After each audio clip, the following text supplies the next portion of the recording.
Pourquoi j'écris? Pour que la vie soit plus diverse. Parce que c'est ce que je sais faire. J'écris tous les matins. On ne m'a pas donné de conseils en particulier pour écrire. Par contre, mon père m'a dit que j'en étais capable. Mais t'écris parce que t'as un truc à dire? Tout le monde écrit, mais tout le monde n'est pas écrivain. Pourquoi le devient-on? Comment le devient-on? D'où vient l'inspiration? Écrivain, écrivaine. Le point littéraire, Jean-Jacques Foucault. On connaît les écrivains à travers leurs œuvres, mais connaît-on leur univers?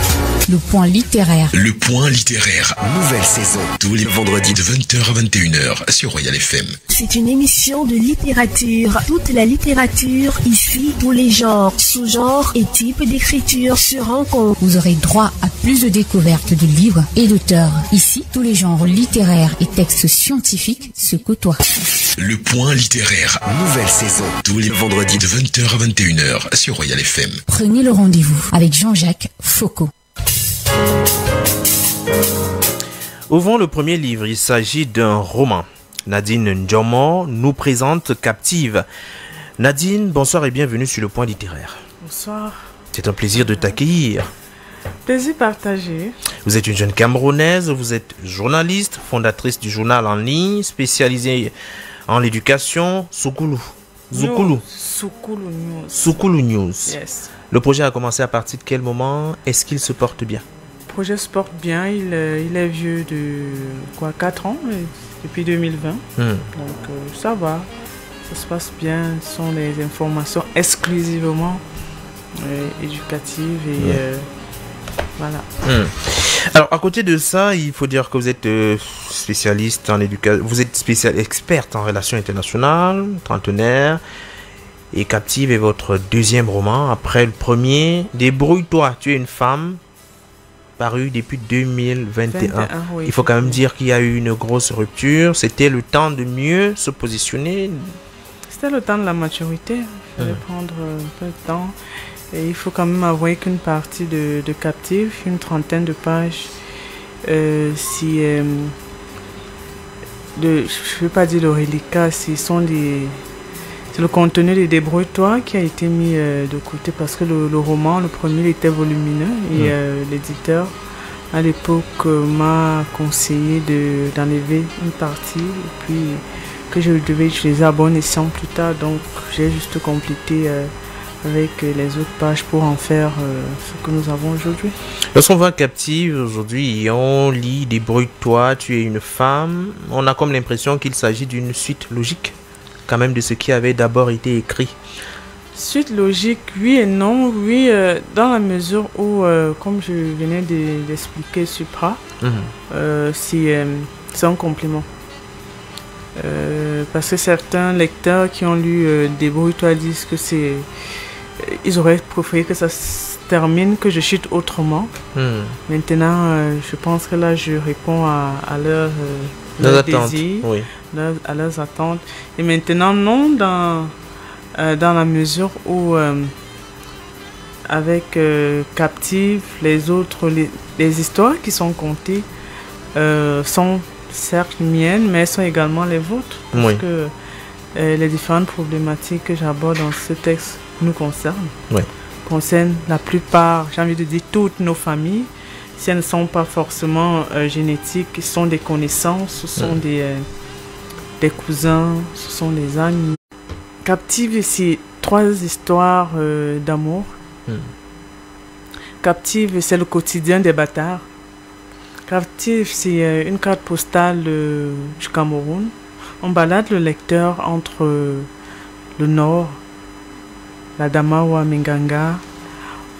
On se retrouve à Ngong, dans la région du nord. On se retrouve à Kousséhi, à Moura, dans l'extrême nord. On se retrouve à Banjul. Une grande partie, une autre que j'ai fait au peuple au Grassfield. Ce sont des gens magnifiques, ils sont solidaires, ils sont bien. Je fais un tour également dans le Nyongikele, chez les Bassa. D'ailleurs, dans le livre, il y a plusieurs langues que j'évoque, que j'exploite. Il y a le Bassa, il y a le Hondo, il y a le Fufulde, il y a le Baya, il y a le on appelle ça comment? Il y a les tonnes, il y a le Oui, il y a les tonnes. Avec la mère, l'anglais. surtout la mère qui disait, qui devant mes yeux. Oui. Il y a les tonnes, il y a le manguissa, il y a l'anglais, il y a le français, il y a l'italien, il y a l'espagnol. Donc c'est tout ça également. Et puis c'est une autre balade, une sorte d'odyssée également que je fais entre le Cameroun, le Sénégal, la Côte d'Ivoire, la France et puis les États-Unis. Vous avez dit hier qu'il s'agissait d'une sonnette d'alarme sur la condition de ces enfants entre guillemets bâtards. Je vais dire pas entre guillemets, ces enfants bâtards qui sont nés avec des pères qui ont fui leurs responsabilités. Il s'agit certes d'une sonnette d'alarme, mais à côté il y a quand même le ton et la voix révoltée d'une femme qui aurait connu une réalité qui certainement a impacté énormément sur sa vie. Je prendrais pas ça ainsi. Je vais plutôt dire que c'est ce que la société dit tout bas, comme moi j'ai mis, que j'ai osé en écrivant, parce qu'il s'agit de cela, parce qu'on a l'habitude de faire, de couvrir, de faire la tête d'autruche. Non, il ne s'agit pas de ça. Il faut mettre les mots qui sied à leur place. Bâtard, ça veut dire ce que ça veut dire. On connaît tous ça. Et la vie d'un bâtard, on sait. On sait, les bâtards sont exclus. Aussi bien dans nos familles que dans la société. L'avenir d'un bâtard, l'éducation qu'a un bâtard n'est pas la même que l'éducation que reçoit un enfant qui vit avec son père et sa mère. On voit le bâtard en cachette. Comme les Ivoiriens disent, entre 2 et 4. On voit le bâtard 15 minutes dans le noir après le travail. On calcule pour voir son enfant du dehors, comme on dit de manière triviale. Il faut calculer. C'est un enfant qui vit dans le secret. Dans le secret. On n'en parle pas beaucoup. On n'en parle presque pas. Et parfois, on ne le reconnaît même. Une fois 2, quand tu joues seul, l'enfant n'arrive pas. Or, quand vous êtes 2, il y a les conséquences. Et ces conséquences, malheureusement, affectent aussi bien le foyer du monsieur, la dame qui est trahie, qui affecte l'enfant, qui va pas se retrouver, qui n'aura pas un avenir normal, et puis la société. Parce que c'est là le problème. Dans le roman, une histoire quand même paradoxale, un monsieur qui a pratiquement 35 enfants. 30... Oui, 33, 33 une trentaine en tout cas. 35 enfants avec 33 mères et tout. Mais comment un être normal peut faire ce genre de choses? Et tu décides sur les 35 enfants de t'occuper peut-être de 2 ou de 3. Qu'est-ce qui des autres enfants? Qui est-ce qui s'en occupe? Est-ce qu'on peut dire qu'on fait le procès du père qui n'est plus là? On lui en veut parce que on l'a pas vraiment connu. Il était là 2 fois seulement. Je l'ai vu 2 fois en moins d'une heure. Moins d'une heure de temps. Et puis, s'il arrive maintenant, je ne suis même pas sûr qu'il va reconnaître son visage. C'est vrai qu'il est mort. Et je ne sais même pas si c'est mon vrai père en même temps. Parce que je ne sais pas d'où je suis d'où. Je ne sais pas qui est mon père. Peut-être demain, là, je vais épouser mon frère. C'est l'une des conséquences de l'irresponsabilité. Pas seulement des hommes. Parce que les femmes sont également responsables de ça. Et j'en parle d'ailleurs dans le livre. Je tire sur les hommes, certes. Et je tire également sur les femmes qui sont d'une idiotie légendaire quand elles sont amoureuses. Madame, vous êtes jolie, ça ne veut pas dire écartez vos jambes. Je vais vous faire un enfant. Non. Nous sommes à la radio. Oui, mais il faudrait donc... Oui, dire... oui, je vous comprends. Il faudrait qu'on soit... qu'on dise les choses. Oui, d'accord. Ça choque certes, mais si ça peut choquer et interpeller et faire réveiller la conscience, les neurones de certaines femmes... Madame, vous avez un joli sourire. Ça ne veut pas dire que je veux faire un enfant avec vous. Oui. Il faut dire également que lorsqu'on lit le livre, on a comme l'impression que d'abord, il y a beaucoup de colère. Beaucoup de colère à l'intérieur parce que on semble penser que plusieurs choses sont arrivées dans la vie simplement parce qu'il n'y avait pas de figure paternelle qui aurait pu guider et éviter un certain nombre d'obstacles et d'embûches. Il y a la vérité et les témoignages. Vérité parce que les conseils quand on est femme, on a besoin des conseils de son père. Surtout quand on est en train de grandir, quand on est adolescent. C'est ton père qui connaît bien la genre masculine qui va te dire, ma fille, quand un homme te dit, viens chez moi à 19h, il ne faut pas partir. Donc c'est ce qui va se passer chez l'autre à 19h. Quand ils invitent les femmes à 19h, ils savent ce qui se passe. Il dit, c'est au père de mouler son enfant, de sorte qu'elle ne soit pas impressionnée par ce qui se passe. La préparer dans cette vie-là. À son futur rapport aux hommes. La conséquence de l'impréparation, ou bien du manque de préparation, c'est que on vit donc cette relation avec Doudou où un type t'appelle à 2h du matin, tu es présente, il te fait descendre de sa voiture, il pleut des cordes, il te fait ça une fois, 2 fois, mais tu es toujours là, il te fait l'amour, il parle à une autre femme au téléphone, mais tu es là pendant des années. Mais c'est la folie, il veut te voir à 1h du matin, tu es là. Est-ce que finalement, ce n'est pas le fait de rechercher absolument une figure paternelle qui pousse notamment à supporter de tels comportements, de telles attitudes? Figure paternelle, vu qu'à côté, il y avait quelqu'un d'autre qui me donnait tout, qui était prêt à... Vraiment, si je lui disais, va tuer ta mère, il allait tuer sa mère pour moi. Donc, si c'était cette figure paternelle, comme on dit, les filles qui n'ont pas vécu avec leur père cherchent les figures, elles sont en quête de figures paternelles et tout. Je serais partie chez cette autre personne. Qui vous donnait des cadeaux, que vous jetiez à la poubelle, vous ne l'auriez pas au rendez-vous? Non, je ne m'excusais jamais. Et donc, il pleurait littéralement, cette personne-là. Cet homme-là, il pleurait, mais Nadine, machin, mais je m'en foutais, mais alors royalement. Est-ce que finalement, l'amour n'est pas mieux quand c'est compliqué? L'amour n'est pas mieux quand c'est compliqué. L'amour est mieux quand c'est raisonnable. Raisonnable parce que je me dis, avec la maigre expérience que j'ai, le faible d'expérience que j'ai de la vie, le corps trompe. Le corps trompe. Il faut utiliser la tête. Donc la raison, pas la passion. Pas la passion. On peut aimer et être raisonnable. Mais c'est mieux quand c'est l'homme qui aime plus. Parce que la femme, quand elle aime, elle est bête, excusez le terme, elle est idiote en fait. Elle réfléchit avec le cœur. Et malheureusement, le cœur peut ce n'est même plus le cœur, elle réfléchit avec la peau. À côté parce que là, c'est une enfant qui ne connaît pas son père, qui contracte des relations avec des hommes interdits. C'est un peu comme... on va dire que c'est un peu comme si c'était la suite finalement du vécu de sa propre mère, qui elle a rencontré un homme qui était un homme interdit. Oui. Quand tu te mets avec un homme interdit, il y a les conséquences. Tu sais d'office que il va pas quitter sa femme. C'est vrai que certains le font. Certains le font. Mais tu connais les conséquences de cette affaire. Il va pas, il va jamais t'assumer devant les gens.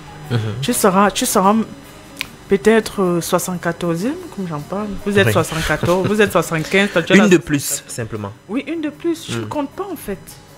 Et maintenant, il faut être... D'où l'interpellation. Penser avec la tête.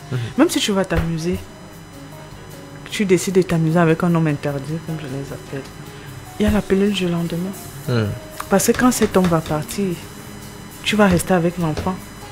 Et tu ne vas pas forcément aimer cet enfant. Si l'enfant, par chance ou malchance, ressemble à son père, à son géniteur, il va souffrir. À côté, il faut dire quand même qu'au-delà de la douleur, au-delà des réalités difficiles quand même vécues, il y a ses pères. Ces pères qui ne sont pas forcément des géniteurs, mais qui sont responsables, qui quelquefois apportent leur contribution. Mais comme d'habitude, on ne se montre pas reconnaissant nécessairement vis-à-vis d'un monsieur qui est disponible à soutenir quelquefois une femme qui a déjà un enfant. J'en parle dans le texte. J'appelle les sorcières, je les appelle les femmes sorcières, elles sont des hydres. Un monsieur te trouve avec un enfant de 2 ou 3 ans, ou alors il te trouve enceinte, le géniteur a disparu, la peau d'escampette. Mais cet homme responsable, vrai, il décide de faire de toi sienne. Il s'occupe de toi. Tu accouches, ou alors il prend soin de l'enfant. Il s'occupe de vous comme des reines. L'enfant grandit, scolarise l'enfant dans de très bonnes écoles, il trouve le travail. Il n'est pas le géniteur de cet enfant, il est non seulement le père, mais il est le papa. Maintenant, la fierté d'un parent, c'est quoi? De voir son enfant grandir, s'épanouir, fonder une famille et tout. Nous sommes en Afrique, il ne faut pas l'oublier. Pourquoi, quand il faut se marier, quand la jeune dame doit se marier, c'est là où on apprend au père, à cet homme qui est, à ce grand homme, à cette grande personne, à ce diamant, comme j'appelle, que non, en fait, tu n'es pas le père de l'enfant. La sorcière de mer dit, tu n'es pas le père de l'enfant. Son vrai père est revenu. Mais il sort d'où? Depuis 30 ans, il a disparu. D'où est-ce qu'il sort? Ça veut dire que vous êtes resté en contact. Naturellement. Mais il y a un problème. Et quelquefois, la question se pose souvent entre le père et le géniteur, finalement, qui doit prendre la doute. qui doit prendre la dot. Elle ne doit même pas se poser la question. Le géniteur, il est parti. Mais monsieur, vous êtes parti, vous êtes parti. Le père n'est pas forcément le géniteur. C'est celui qui est là en réalité. Le père n'est pas forcément le géniteur. Le père, c'est celui qui est là. C'est celui qui change les couches. C'est celui qui se lève à midi, à minuit, parce que l'enfant a mal à la tête. C'est celui qui accompagne l'enfant à l'école. C'est celui qui donne, qui donne des valeurs à cet enfant. C'est lui le père. Et maintenant, il peut être papa dans la mesure où, quand l'enfant grandit, ou peut-être, oui, il devient complice avec l'enfant dans la mesure où elle lui confie presque tout. Si ça ne va pas, quand elle commence à rencontrer des Jules qui lui racontent des âneries, blablabla, et qu'on sort, et qu'on planche patati patata, elle se confie à cet homme-là, qui n'est pas son géniteur, mais qui est non seulement son père, parce qu'il est responsable, mais qui est également son papa, parce qu'ils ont cette complicité-là que certains pères n'ont pas avec leurs enfants. Donc je fais bien le distinguo entre le géniteur, le père et puis le papa. Oui. À l'intérieur, il y a beaucoup de thématiques soulevées. Il y a quand même cette étoile filante. Oui. Rencontrer ce point positif. Dans cet océan de noir, il y a quand même quelquefois une petite lumière, cette petite étincelle, un homme qu'on rencontre, qui ne nous dit pas qu'il est malade, qui prend soin de nous, qui se montre vraiment à la hauteur, un peu comme toutes les femmes recherchent, un homme qui prend soin, qui est là, les petits cadeaux, les petites attentions. Qu'on peut dire quoi, que dans la vie, il ne faut pas désespérer, il y a toujours un peu de positif. Il n'y a pas qu'un peu du positif, il y a du positif, il y a du négatif et du positif. Et puis, cette étoile filante, comment je l'appelais, ça sciait, ce nom lui sciait tellement, parce qu'il était trop parfait pour exister en fait. En disant que les bonnes personnes ne durent pas. Ne durent pas, il faut faire à manger. Il vous faut pas du bon de là avec des crevettes, du mignon d'or. Il vous fait la lessive, il lave vos sous-vêtements, il repasse. Il vous fait bien l'amour. Il vous sert le petit déjeuner au lit. Il quitte je ne sais où pour votre anniversaire. Il vous offre des roses à 3 h du matin. Mais attendez. Il vous balade dans des endroits où on voit qu'on regarde seulement à la télé. Et puis, il ne vous met pas de pression. Il vous fait la cour. C'est l'un des rares, il m'a fait la course. C'était sucré. Vous vous sentez valorisant. Ça a mis du temps d'abord. Non, il m'a fait la course pendant 1 an et demi. Un an et demi. Oui. Non, c'était. Donc ça date quand même. Oui, 1 an et demi. Et puis, vous acceptez cela. Et puis, vous sentez que la personne vous juge en sommet au fait où il faut prendre le temps. Nadine, c'est quand tu voudras. On ne court pas, c'est quand tu voudras. Donc, ce genre de personne ne met pas long. C'est quand tu voudras. C'est quand tu voudras. Alors, mais je ne les mets pas, malheureusement. Malheureusement, c'est ce que je dis généralement quand c'est avec beaucoup simple. Non, on n'aime pas quand c'est simple. Quand il y a beaucoup de souffrance, c'est là où on veut rester. Alors, finalement, pourquoi on écrit captif? On attire l'attention de qui et on veut voir quoi changer? On attire l'attention des parents, père et mère. Occupons-nous de nos enfants. L'éducation, un enfant a besoin de son père et de sa mère pour être un homme. Je fais un coup d'œil aux pères responsables parce qu'il y en a. D'ailleurs, la dédicace, c'est là. Et ça m'a marqué parce que c'était d'ailleurs d'abord la première phrase, je vais dire la première page. Dédicace, je peux lire quand même quelques mots. Bien sûr. À ces responsables, à ces papas présents et aimants, à ces pères qui bâtissent leurs enfants pour en faire des vrais hommes. À Marie Barbara, à l'intérieur, l'auteur, je vais dire que les lecteurs vont découvrir qui elle est. C'était une femme pas forte, indépendante, mais une femme patiente, qui a su endosser, qui a su encaisser, qui est restée égale à elle-même, à ce cœur en or, à ces femmes seules, braves, courageuses, ambitieuses. Vraiment, c'est un peu tout le monde qui est cité, ces personnes qui méritent beaucoup d'encouragement, beaucoup d'égards quand même, au regard de leur niveau de patience. Le message, c'est aux parents que nous sommes. Ceux qui sont parents, un enfant a besoin de la présence de ses deux parents, l'accompagnement de ses deux parents, père et mère. Un enfant a besoin, quand ça ne va plus entre papa et maman, et que papa décide de partir, qu'il s'occupe de l'enfant. L'amour finit entre les parents, mais pas avec l'enfant. L'enfant n'a pas demandé à naître. Et à ces femmes qui interdisent au père de l'enfant de voir l'enfant parce que c'est fini. Non, mesdames, l'enfant a besoin de son père, à moins que ce père soit vraiment sorcier, oui, il veut tuer l'enfant, mais il ne faut pas interdire à vos enfants. Il ne faut pas couper les liens. On a besoin de ça. Voilà l'avenue Kennedy qui est bondée d'enfants de la rue. 99% de ces enfants n'ont pas de père. Les papas ont disparu ou alors ils ont abandonné et tout. Mais où sont les mères? Et c'est puis également un sonnet d'alarme que je tire. Gouvernement, la République. Qu'est-ce qu'on fait de ces enfants de la rue? On peut les jeter à Bétamba. Quand tu envoies à Bétamba, tu ne peux pas travailler à Harvard. C'est pas possible. Tu ne peux pas fréquenter plutôt à Harvard. On ne va jamais te retrouver à Oxford. Vous connaissez un enfant de la rue qui s'est retrouvé à Oxford?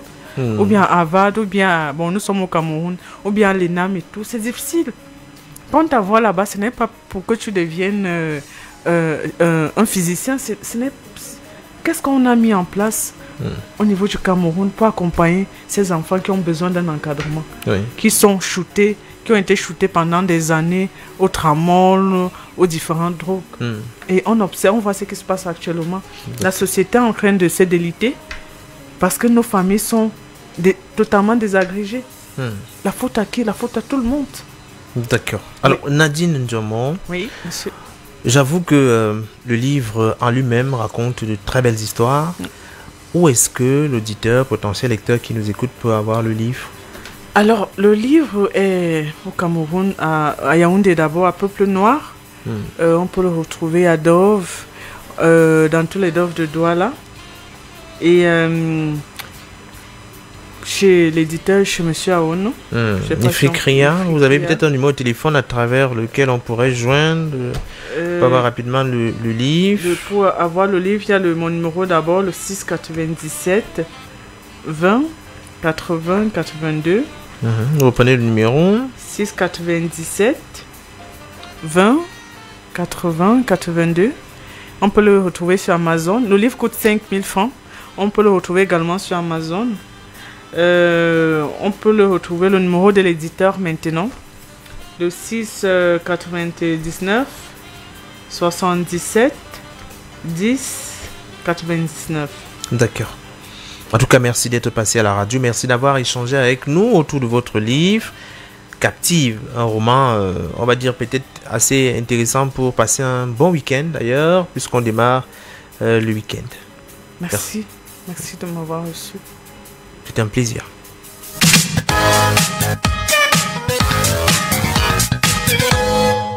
Le point littéraire, les classiques.